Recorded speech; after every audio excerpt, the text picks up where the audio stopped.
For each and every one of you that is connected, welcome everyone.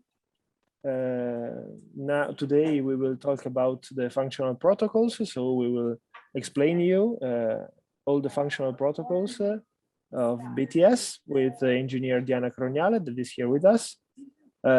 Just two quick questions, and then I will leave the word to the engineer Diana, and everything will be made by her. So the two things basically are that you can answer all the questions you want, but you can answer them in every time, in every moment in the chat that is down below. We have two buttons. We have question and answer, sorry, and chat. You can ask every question in that two boxes. And then at the end of the presentation, we will answer to all your questions. And after that, this webinar is recorded and we will be uploaded on YouTube, on our official page of YouTube in the next days. So for each and every one of you that maybe have to leave early or is not arrived soon, you can watch the full video in the next days on our YouTube. That being said, I shut my mouth and I give Engineer Diana the word, and the panel is all yours. Thank you. Thank you, Daniele. Thank you very much. So hello, everybody, and welcome to this webinar. My name is Diana Crognale. I am the educational manager of BTS company. First of all, thank you very much for your attendance. That are a lot of people who are attending this meeting, so thank you very much. During this presentation, I would like to speak about BTS clinical functional protocols and how to perform a functional evaluation of the patient thanks to BTS wearable sensor. Okay, so let's start.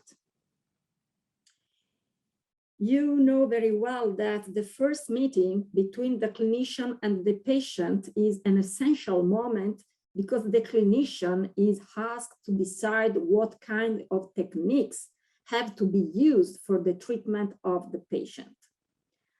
The clinician takes advantage of different tools to start his clinical decision on the patient, of course. The conversation with the patient is important to start and collect all the information necessary to define the medical history.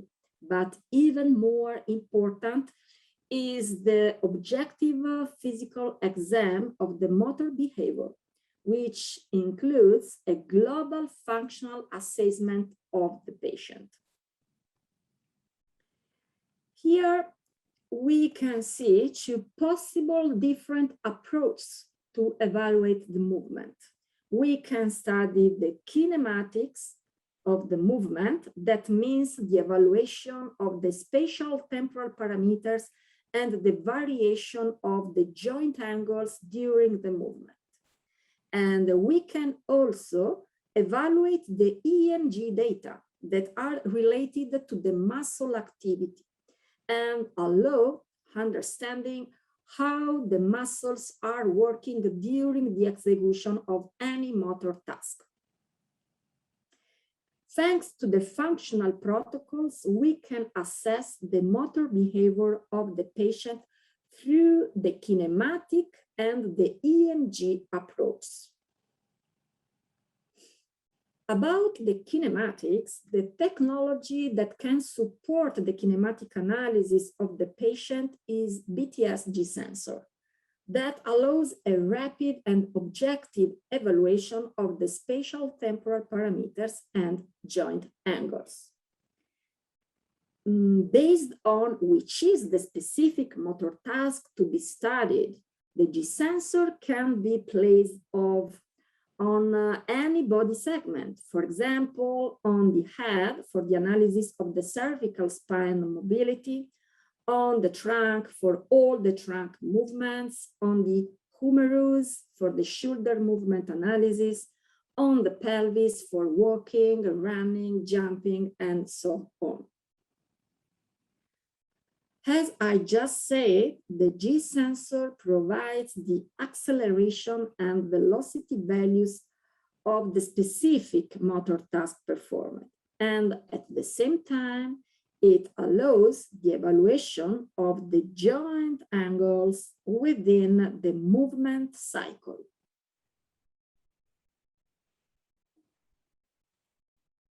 The technology that can support the analysis of muscle activity is BTS-free EMG that allows a dynamic and non-invasive functional evaluation of the muscle chains, providing information about the timing, the duration, and the amplitude of the muscle activation during the movement.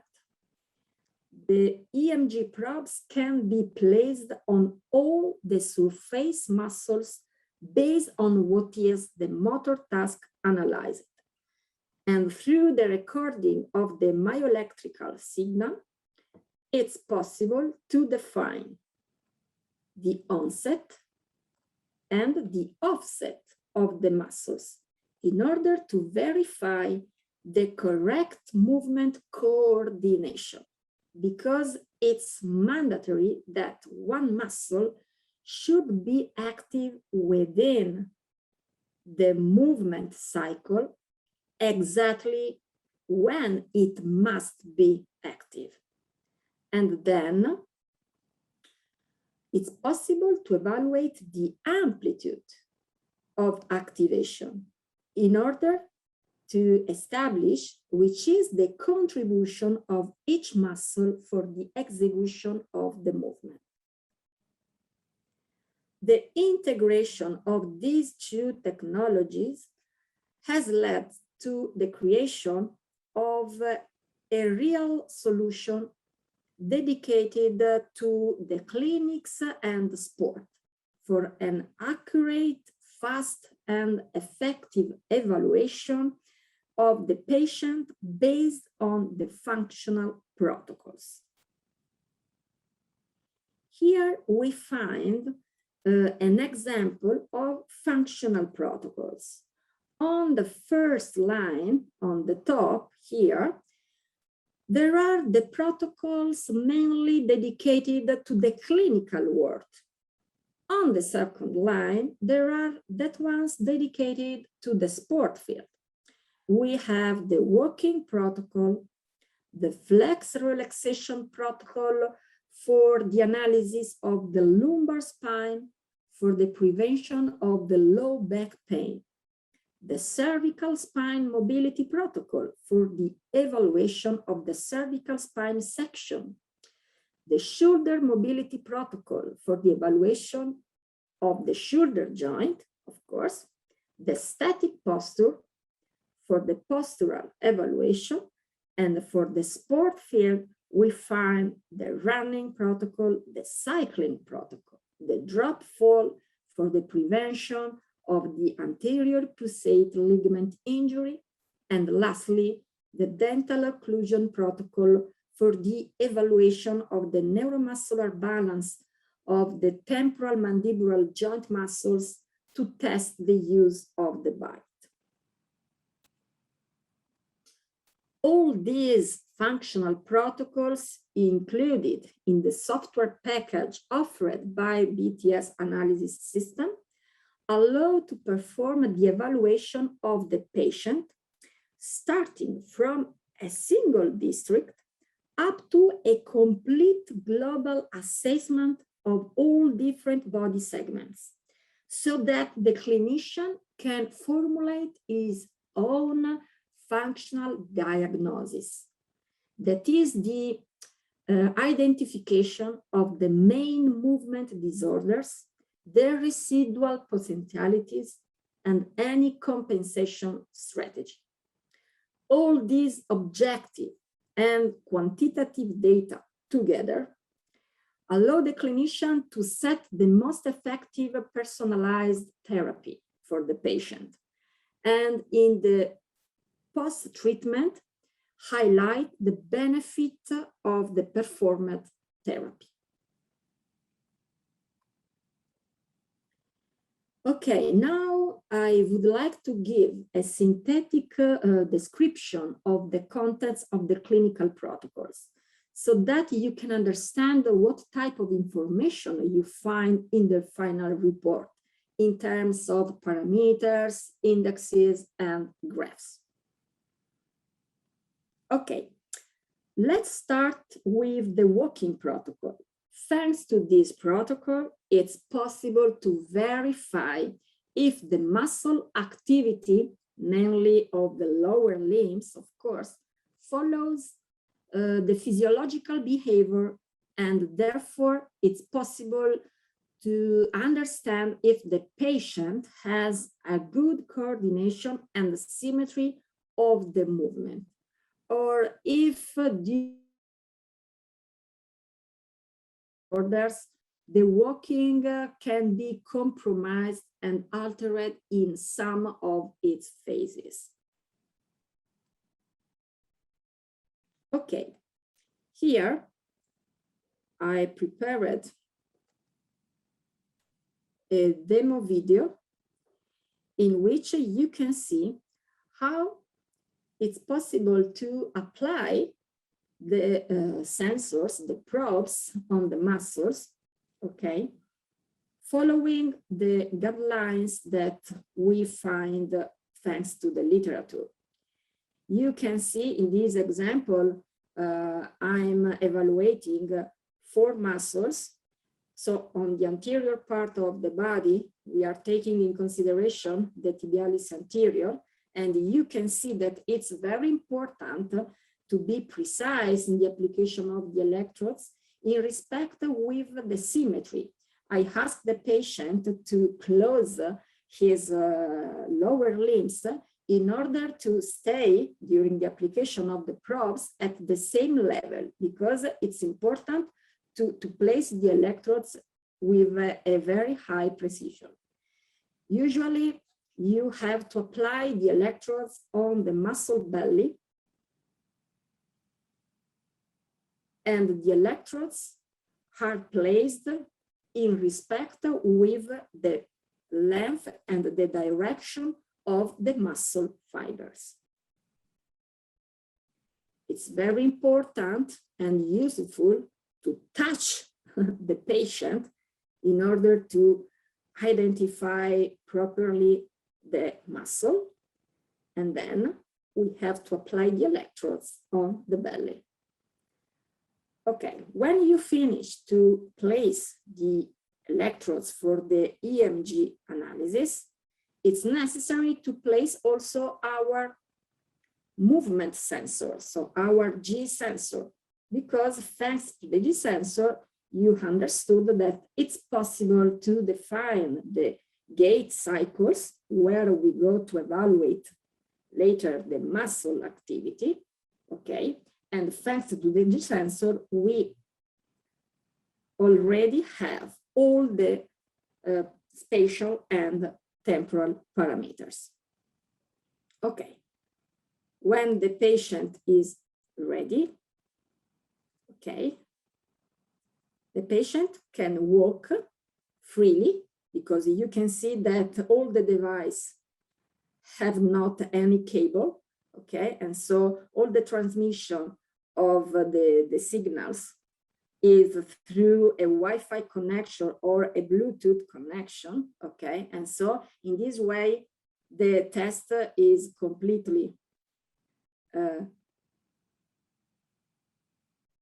free for the patient, okay, that can walk with the maximum freedom.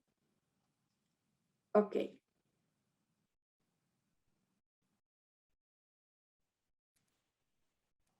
Let's give a look to the final report. Okay. The protocol returns some indexes about the symmetry and the quality of the gait cycle.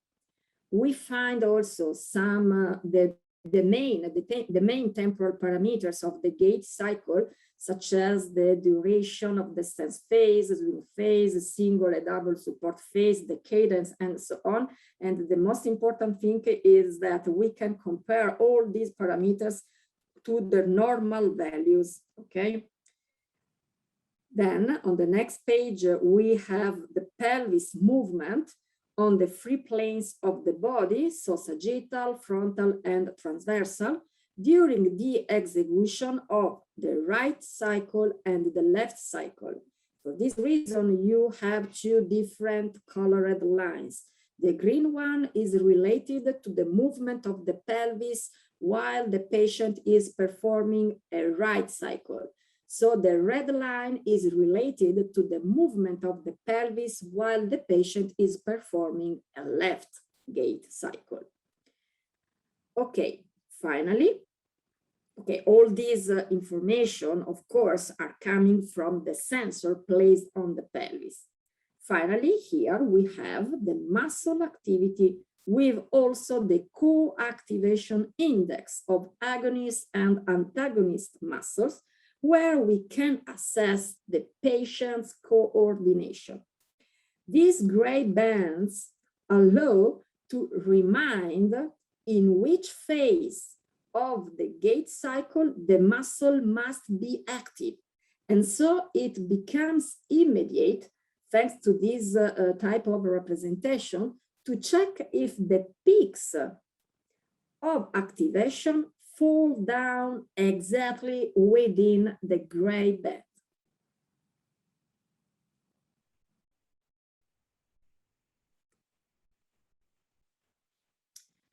Okay, now here we have the flexion relaxation protocol. This protocol is used to evaluate the predisposition of people to develop low back pain and prevent its onset thanks to preventive treatments, of course. Okay, starting from the standing position, like you can see here, okay, the patient is asked to perform an anterior flexion movement of the trunk. Keep this position for a few seconds and come back to the standing position through an extension movement. Okay, during the maintenance of this flexed position, the lumbar muscles have not to work, because from the biomechanical point of view, other muscles are working for the maintenance of the flexed position. And so it's possible to verify immediately if the correct relaxation phenomenon of the lumbar muscles has occurred correctly. During the preparation of the patient, it's necessary to place the EMG probes on the lumbar muscle in this way. Okay, first of all, I'm identifying the top line, okay, because we have to consider only the lumbar muscles. And on the bottom, okay, I take in consideration the venous dimples in order to identify the passage from the lumbar spine to the sacral spine, of course, on the pelvis. And in this part of the spine, we have to apply 4 probes. 2 probes on right lumbar muscles and other 2 probes on the left, respecting the muscle direction, the muscle fiber direction, exactly in this way. Pay attention because, okay, so I'm explaining that we cannot put the probes in this way because I need to place another probe under the first one. And so we have to take in consideration some important advices in order to apply properly the probes. Okay, but we have many videos and manuals where we explain how to perform the preparation in a correct way. Okay, now go ahead. And we have to take in consideration also that we have the movement of the skin when the patient will perform the anterior flexion of the trunk. So we have to consider this aspect. Okay. Finally, we have to apply also the G sensor. In this case, the position is a little bit higher in respect with the walking protocol. Remember, in the walking protocol, we place the G sensor on the pelvis. In this case, we go to place it higher because we need to define the cycle of flexion related to the trunk. Okay.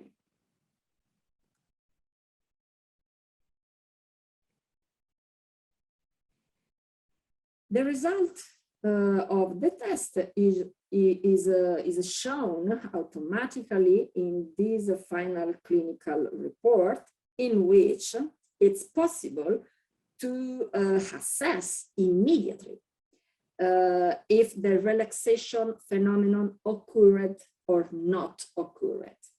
Let's look at this graph, for example, related to the activity of the left spinal erector muscle, okay, L1, L2, on the left. This horizontal dotted line is the energy level of the muscle in the standing position. This first peak represents the contraction of the muscle during the flexion movement, and the second peak, higher than the first one, represents the contraction of the muscle during the extension movement. From this graph, it's immediate to understand that the relaxation phenomenon has correctly occurred, because during the maintenance phase, that is this central part of the graph, the energy level of the muscle is lower than the standing energy level. We can read also the value of this energy in the two different moments here in the table.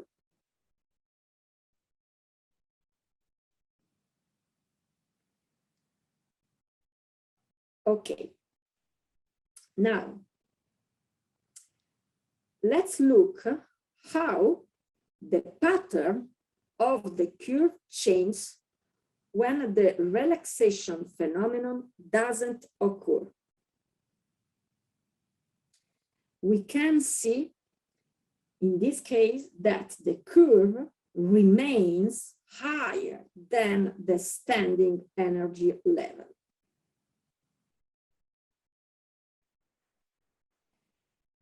All that means the muscle is always in contraction. Also, when we have created the comfortable biomechanical conditions, one muscle always contracted will lead to the contracture and pain of the lumbar spine very soon.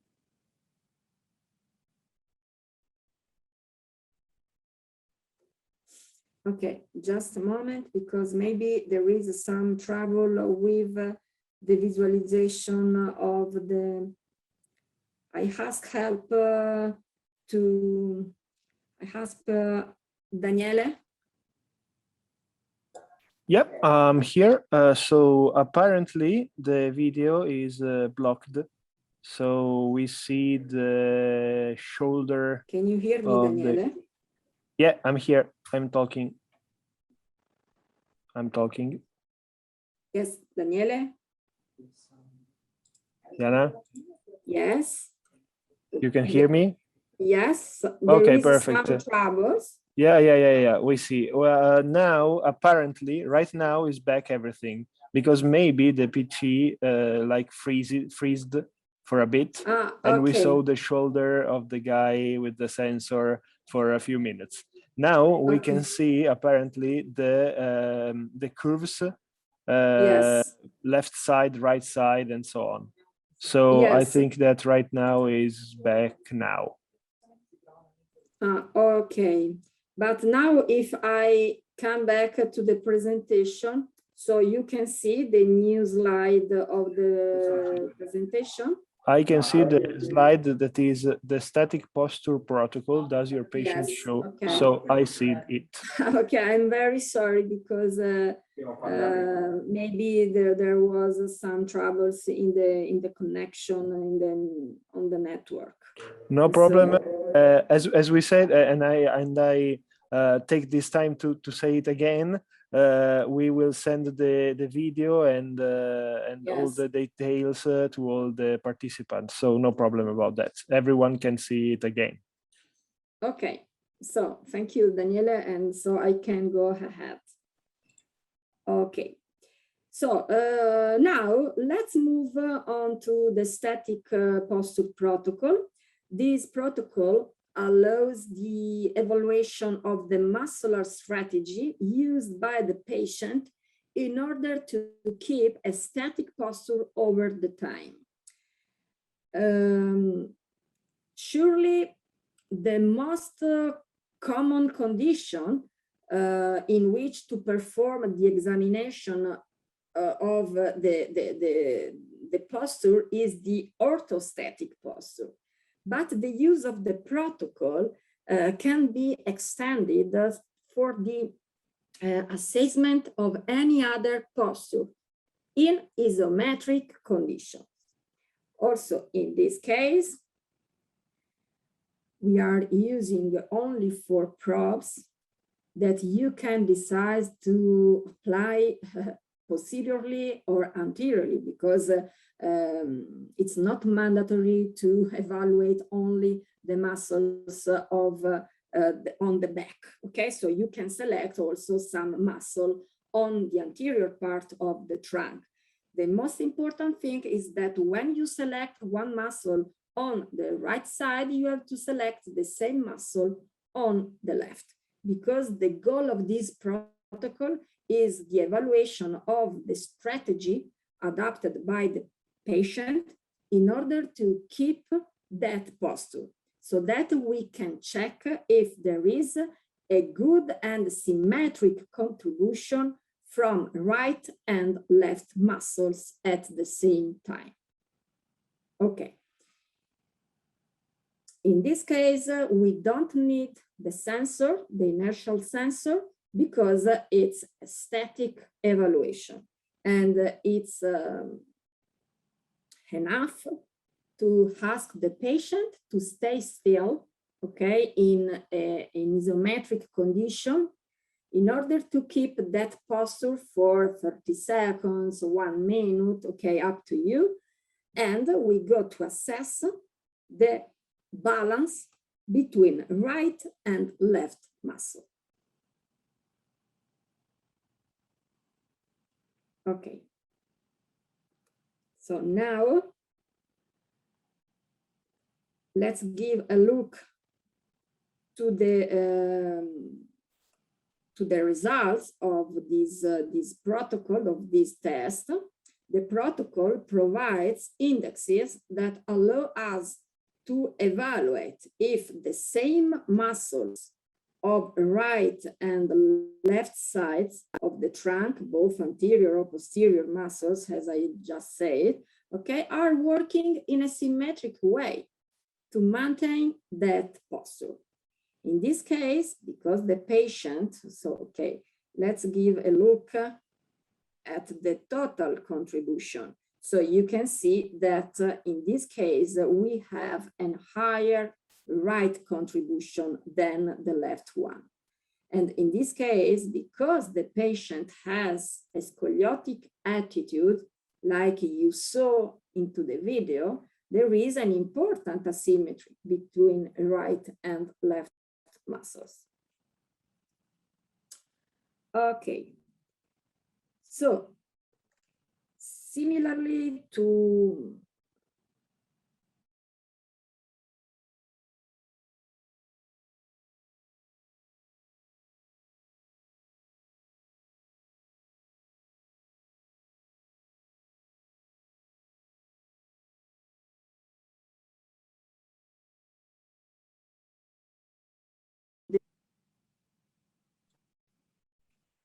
Can you hear me?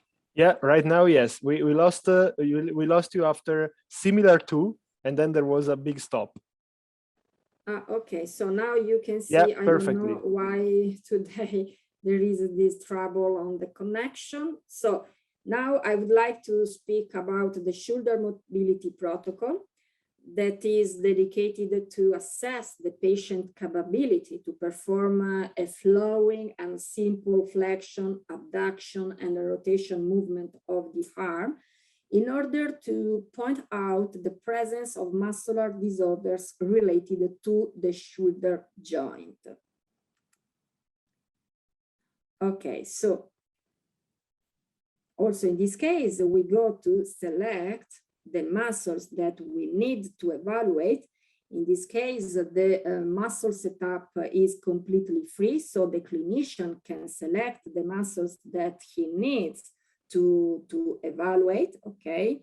So in order to go faster, okay, in this case, I have selected trapezius, infraspinatus, anterior deltoidus, and biceps brachialis, okay? And in this case, we need still the G sensor, because thanks to the G sensor that we go to place on the distal part of the upper limb, on the humerus bone, okay, we can define all the movement cycle, flexion extension, abduction, and intra-rotation cycle movement.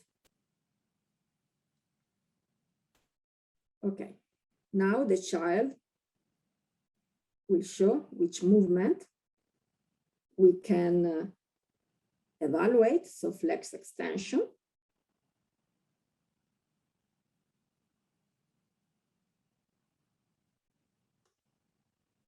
Okay, another important thing, so when you select some muscles that maybe are interested to be studied in the flex extension movement, maybe if we change the movement, for example, for the abduction movement, you can change or one or more muscles, okay? Because maybe it's more important to evaluate the muscle directly involved in that movement. So the protocol allows you to change one or more muscles, okay, from one movement to the next one. In this case, for example, for the abduction of the shoulder, instead of evaluating the anterior deltoidus, I selected the medial one. The position of the G sensor is always the same. All the same advices also for the rotation. We can perform the intra-extra rotation of the shoulder, starting from an abduction at 90 degrees of the shoulder, okay? Or if you prefer, you can ask the patient to attach the upper limb to the trunk and perform the movement on the transversal plane. Okay.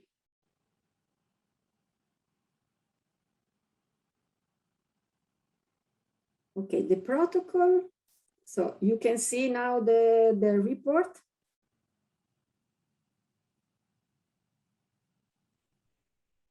Okay, so in this case, so the protocols returns the shoulder kinematic information in terms of range of motion. Okay, here we find some indexes that measure the smoothness of the movement.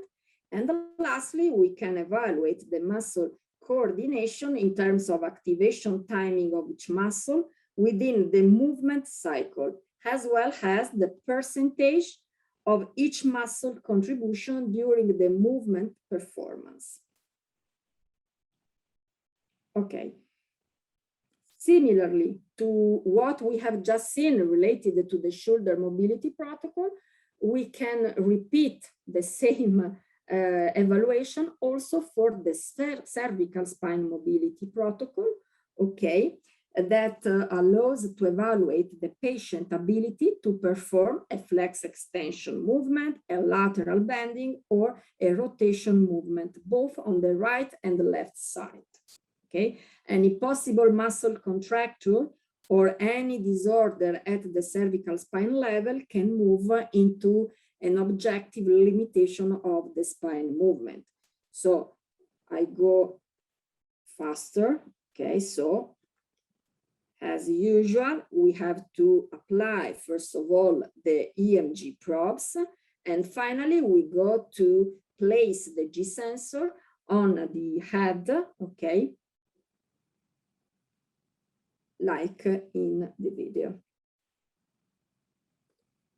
Okay, and these are the movement. Rotation, for example. Okay.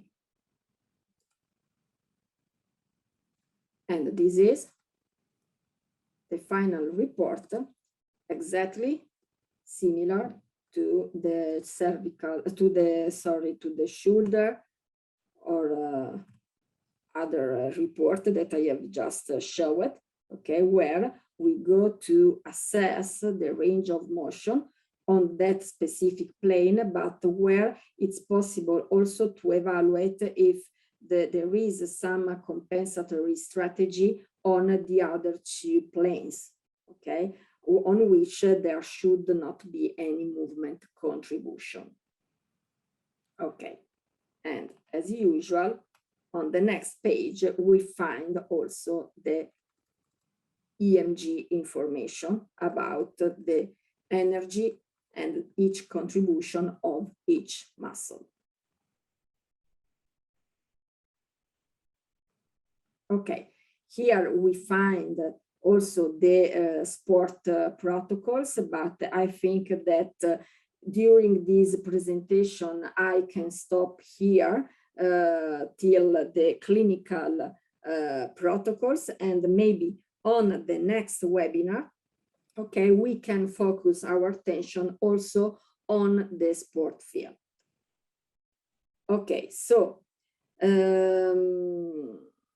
at the end of my presentation, let me stress again the importance and the great advantages that can be obtained by using the functional protocols.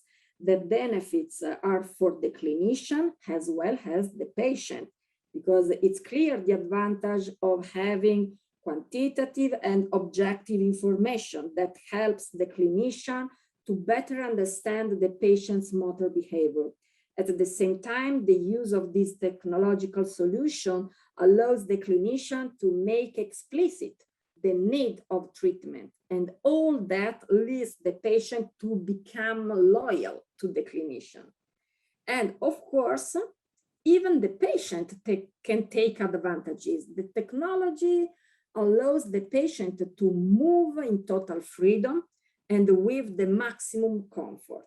The tests are very fast and the contents of the reports are easy to read, even for the patient, who can therefore find satisfaction and motivation to perform the test. Okay, so I have finished. Thank you very much for your attention, and I'm very sorry for the troubles that occurred during the presentation due to the bad connection. Okay, now I can answer to your question. So thank you, everyone. No problem about the internet. Sometimes it happens. We took all the speech, so no problem about that. We have already some questions, some congratulations over there. I can see that some doctors were greeting, and one of the doctors that attended our presentation said that he looked forward to the video so he can see again everything, and that's a good thing. It is nice to have these protocols and integrate them in our teaching to students. So he's a professor also, so I think that's a good field of research, right, Diana? The teaching and the integration is very, very good. And Okay. I see that another doctor is asking for your email. So how they can contact you right here is written, right? Yes, marketing@btsbioengineering.com. Perfect. So the questions, so the first one is being able to use it as a diagnostic system for patients, a large database of reference values is necessary. Is this available? Yes, in fact, I don't know if it was clear in the report, all the patient data related to each test, walking, shoulder mobility, cervical mobility, are compared to some normal data that we have extracted by the literature. So you can compare your patient to the normal data that are not data developed by BTS, but that we can deduce by the literature. Yes, so I agree, it's important to compare the patient to some normal reference, and it's possible into our protocols, yes. Perfect. And another one that are 3 questions in one. The first one is how many G sensors are possible to synchronize to evaluate different joints at the same time? No, nothing. So the G sensor is only one. So this is a decision that BTS took in the past. You know very well that BTS has already a great experience also in the development of infrared light cameras, so motion system. So if our focus is the evaluation of the joint kinematic, at the same time, we suggest to use the gold standard system that is the optoelectronic system based on infrared cameras, okay? We don't like the solution to integrate and synchronize many inertial sensors to have this result, because based on also the experience of our competitors, there is not the same accuracy in the quantification of joint angles exactly like in the optoelectronic system. In this case, you have to take in consideration that the focus of the functional protocols is on the muscle activity. And the G sensor is only a device that helps us to define the movement cycle and provide the most important temporal parameters related to that movement. Great. This was the first of the 3 questions of this doctor. The second one is it possible to use more than 8 SMGs sensors at the same time? Yes, sure. So I didn't show this technical information because the goal of this presentation is more a clinical goal, okay, instead of a technical or commercial goal. So, but you have to know that each probe can communicate to the computer through a receiver that you go to insert directly into the USB gate of your computer. And through that receiver, you can control up to 20 EMG probes at the same time. Of course, during the development of these protocols, we have taken in consideration who cannot buy, okay, a very big configuration of the system. And so we have adapted all the protocols also on very small and simple configuration. So all the protocol can be used even if you have only 4 probes. But of course, if you have the possibility to have many props at the same time, okay, for us, it's a good thing, of course, and the receiver can control up to 20 props. So you can arrive to apply on the patient up to 20 props. That means that you can evaluate 20 muscle activations at the same time.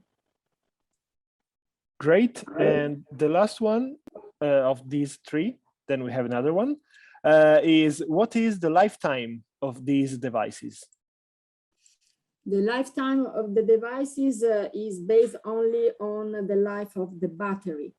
And so because you have a little battery on each probe, and we guarantee up to 350 recharging of the battery.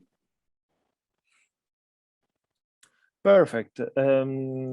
At the moment is the last question, but if anybody has any more question, please write it.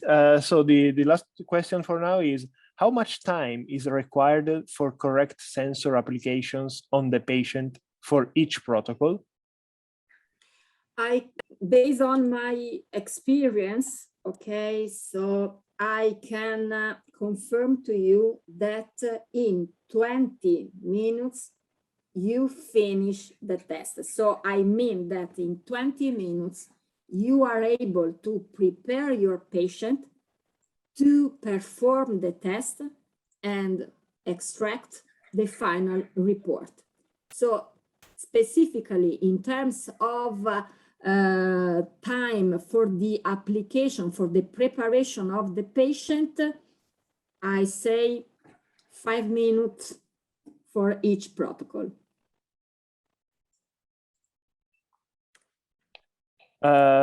Wonderful. It's arrived another question that I don't understand if it's a question or an affirmation, a sentence, but I'll try to read it as a question. And it is almost always important to have agonist-antagonist EMG data to understand the joint control in a functional movement. Yes, yes, of course, it's important. In fact, so I talked about the coordination and the control between agonist and antagonist in the walking protocol, if you remember, okay, where we provide also a co-activation index that is able to quantify the co-contraction between agonist and antagonist muscles. But in many protocols, like the shoulder mobility protocol or the cervical spine mobility protocol, okay, you can select all the muscles that you want. And so if your goal, your clinical goal in performing the test is the evaluation of the joint control, of course, you have to select agonist and antagonist muscles. And the muscle setup is completely free. We don't fix any muscles, only in some specific protocol. For example, in the flexion relaxation protocol, where the clinical goal is a very specific clinical goal, because we have to test, we have to check if there is or no the phenomenon of relaxation in the maintenance of the flexed position. So in that case, I cannot select any muscle. I have to select the specific muscles related to the lumbar spine tract, exactly like the literature suggests to do. Perfect. I don't see any more questions. So I think that if there are no, okay, no, there is another one. The last one is, can you modify the protocols or do a particular report? Yes, yes. So I think that the doctor means the modification in terms of report layout. Maybe, yeah. Yes, okay, so in this case, yes, of course. So BTS provides a package so that the clinician has to not to do anything. So the clinician has only to click one button in order to arrive immediately at the final report. So the contents and the layout of these protocols, exactly like I showed during my presentation, is based on what many of our customers suggested to us to do. So you have to know that all these materials came from a daily collaboration between BTS and our clinical customers, okay? But if in the specific case you need to modify something, okay, in the report, absolutely you can. Perfect. Yep. In these final minutes that we are waiting, if there is another question, I take this time to remember everyone that the video of this presentation will be uploaded in the next days. So in the official YouTube channel, you will find this video. And of course, I ask you kindly, if you want, to follow us on our social medias. Instagram, Facebook, LinkedIn, we are everywhere. So follow us on the social medias and watch our website, because in our website we will announce all the webinars and so on. I don't see any more questions. So Diana, if you want to say some words of, I see one. No, so, No, I see one. I see the last question. I see just one. If you want another question, we have another question. And then the other question after this one, if someone has more question, they can write the email to the email indicated below. The question is, can the FreeMG sensor be synchronized? Sorry, can the FreeMG be synchronized with optical cameras? Yes, of course. Yes, sure. So with BTS cameras and also competitors' cameras. Okay, so the FreeMG is more appreciated on the market, okay? And so, of course, we can integrate it with our optoelectronic system, but it's possible to integrate it also to the labs of BTS competitors without any problem. We have did these many times also in the past. Okay, so what you saw today is a simpler solution in order to have a functional evaluation of your patient faster, because you can understand that the spending time to prepare the patient with only EMG probes is completely reduced in respect to the time that you need for the preparation of the patient for a complete gait analysis, for example, with markers, platforms, and so on, okay? So it's possible to integrate it, of course, with BTS system, obviously, okay? And another important thing, so BTS is the only company that develop all the systems. So we are the producer of our products. Okay, so for us, it's very simple to integrate and to combine the different device one with the others in any way. Okay, because we produce everything, and so for us it's simpler to integrate one device to another one based on which is the clinical request and the clinical necessity of our customer. Perfect. We are all set for any question, any more question. Please feel free to write at the email that you see below. And Diana, if you want to say something. Yes, yep. I would like to to thank again all the attendees, okay? And so when there are a lot of questions, so it means that there is an interest to this concept, and so I'm very satisfied. But I'm very sorry for these very strange troubles in the connection. But if you want to review all the concept, okay, like you said, Danny, this video will be available on our channels very soon, maybe just from tomorrow. Yep, that's right. That's right. So that's right. So everyone can watch it again. And if someone wants to make some question or have some data, just feel free to write us. Okay. So thank you very much and see you very soon. Okay. Ciao a tutti. Bye bye. Bye bye. Bye bye.